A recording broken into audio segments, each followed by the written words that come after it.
মারা গেল বৃষ্টি। বিস্তারিত জানতে সম্পূর্ণ ভিডিওটা দেখতে থাকুন। বৃষ্টি স্বপ্নে দেখে মাধুরী বৃষ্টিকে ডাকছে। তাই বৃষ্টি ভয় পেয়ে যায় আর চিন্তিত হয়ে পড়ে এই ভেবে যে বৃষ্টি মারা গেলে মাধুরীর মৃত্যুর প্রতিশোধ কে নেবে। তখন বৃষ্টির মাথায় আসে মেঘলা প্রতিশোধ নেবে। তাই মেঘলার উদ্দেশ্যে ডায়েরিতে সমস্তটা লিখে যায়। অন্যদিকে ওম বলে 25 বছর আগে সুজয়বাবুদের অ্যাক্সিডেন্টের কেসটা রিওপেন করতে। তখন রবি বলে, স্যার আপনি জানতে পেরেছেন কে দোষী?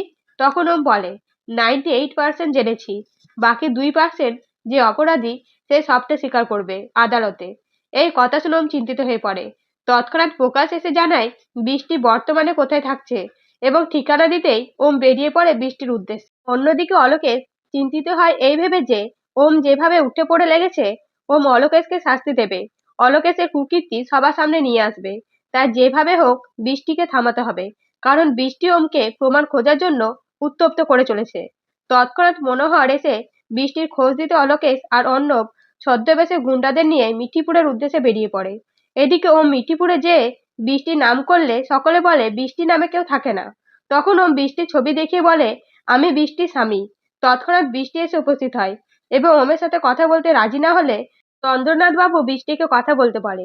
তখন ওম বৃষ্টির কাছে ক্ষমা চাইলে বৃষ্টি ওমকে ক্ষমা করে। সাথে সাথে ওমের সাথে বাড়ি যেতে রাজি হয়ে যায়। এদিকে অন্য বৃষ্টিকে নৌকাতে দেখতে পেয়ে গুলি করে বৃষ্টিকে। তবে কি মারা গেল বৃষ্টি? জানতে সাবস্ক্রাইব করে পাশে থাকবেন। ধন্যবাদ।